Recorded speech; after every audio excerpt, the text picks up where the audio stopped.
Hey guys, so today I'm going to be reviewing the products I received in my second Sleek Beauty Blogger box. If you would like to hear my thoughts on the products I received in my first box, I will have all those videos linked down below. I did a first impression on their eyebrow stylist pencil, and I did reviews on the cream to powder blushes, their iDivine Storm palette, their Oh La La liners, and their lipstick. So again, if you'd like to hear my thoughts on those, just check the videos I have in the description box. So in today's video, I'm going to be reviewing 4 of the products for you. First, I have the iLust palette from their 24 karat gold collection. This is in the shade the Gold Standard.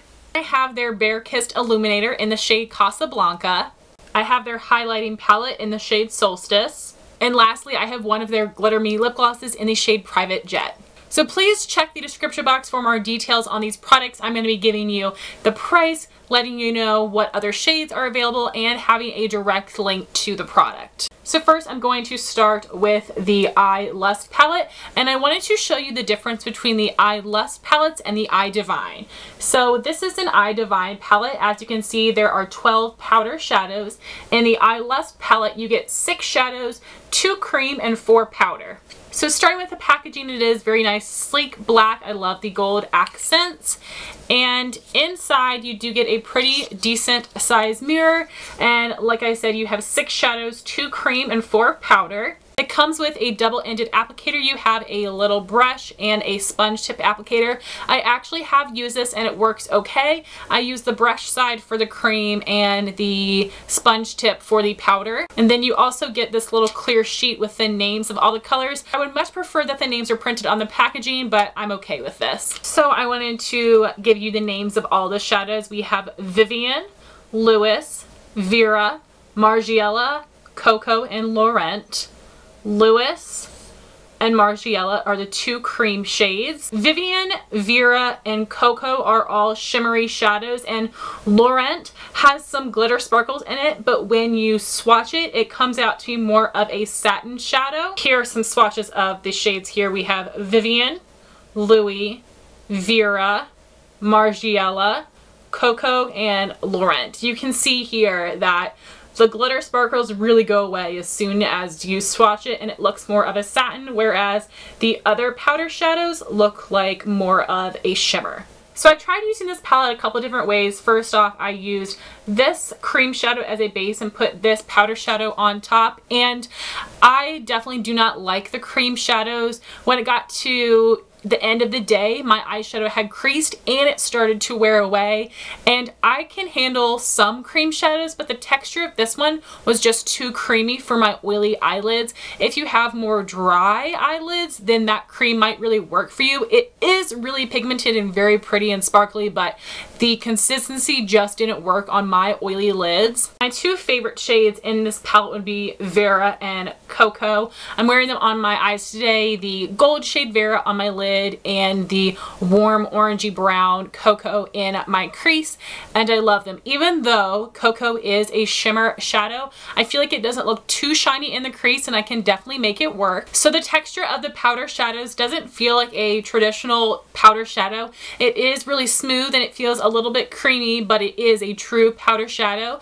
So I like to apply 1 layer with a brush and a 2nd layer with my finger. The layer with the brush really helps give me that precision to just keep the shadow on my lid, and then when I apply a 2nd layer with my finger, it really packs on the color.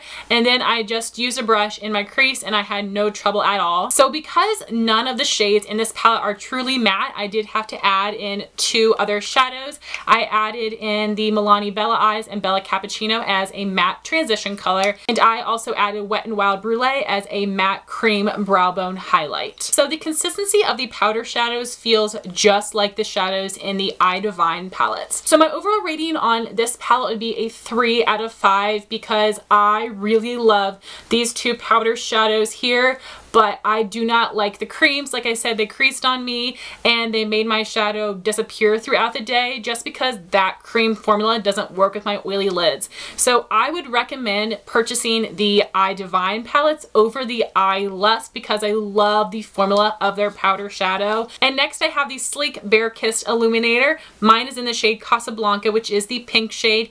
There are 3 other shades available. You have Monaco, which is a silvery white color. It actually reminds me of Anastasia Beverly Hills Metal eyeshadow. It's kind of hard to describe. It is cool toned and warm toned, and also a very light pearly color. Very hard to describe. Then you have Cuba, which is more of a peach shade, and you have Pompeii, which is a bronzy shade. So I think that the shade Monaco would have worked best for my skin tone.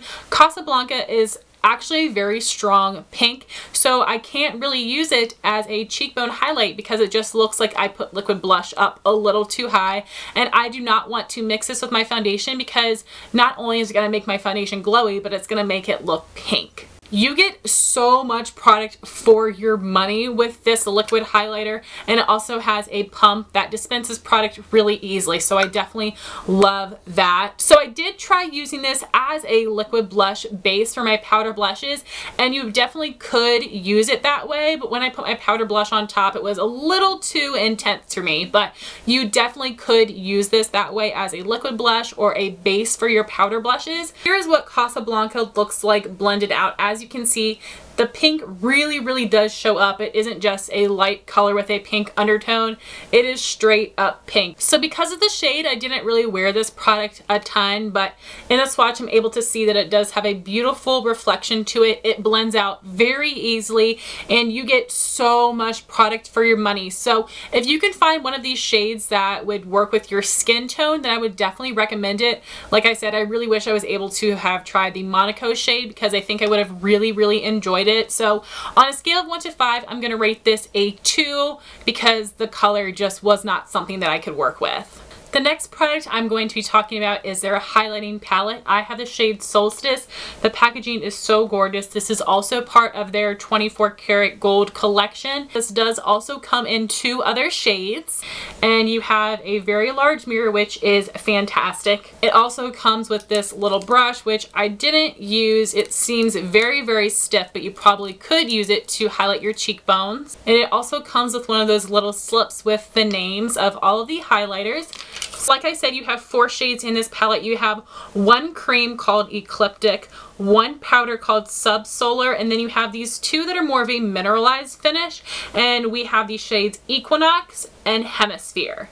So as you can see, this is a very light yellow toned white. You have a peachy color, a pinky shade, and then you have a beautiful champagne cream highlight. So to show you the swatches, we have the cream and Ecliptic, the powder and Subsolar, and then we have the 2 mineralized finishes in the shade Hemisphere and Equinox. So you can definitely layer the powders over the cream. The cream is a really nice texture. It is not a cream to powder product. It is a straight up cream, but it is very pigmented and very smooth, also very easy to blend. As you can see, all 4 of these shades have a lot of shimmer and shine to them, and I don't tend to like mineralized products because they are a bit more dry, and these did feel a bit more dry, but they were still very pigmented. And so to apply these, for the cream highlight, I use the e.l.f. small stipple brush, and then for the powder and the mineralized highlighters, I just use the Real Techniques setting brush to apply it to my cheekbones. I think the Solstice palette would be a great one to pick up because it is a nice variety of colors, and I love that it does have some different finishes in there. So this is a really nice highlighter.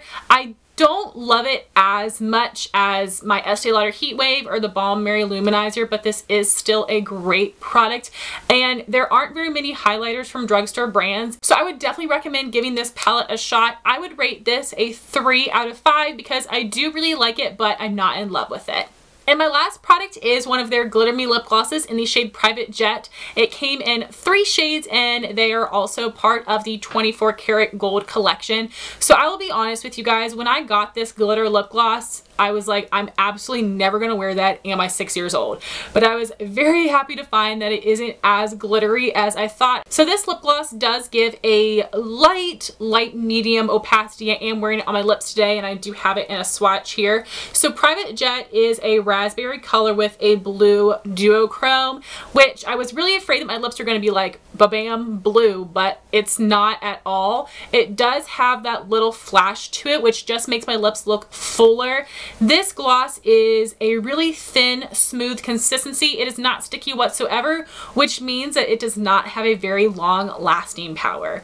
Also, in terms of the glitter, my particular shade does not have a bunch of glitter in it. If I rub my lips together, I can feel it slightly, but it isn't thick, chunky glitter. It doesn't feel uncomfortable. It doesn't make my lips look weird. But if you are looking for a really glittery gloss, you're going to be a little disappointed in this. This is like wearable glitter. So I was very happily surprised that this isn't as glittery as I thought it was going to be. So I am rating this lip gloss a 3 out of 5 because I like it. I don't love it. I really do enjoy the smooth texture. The blue duochrome does make my lips look fuller, but I don't tend to reach for glosses that have a shimmer or shine to them. I really like just a straight cream gloss.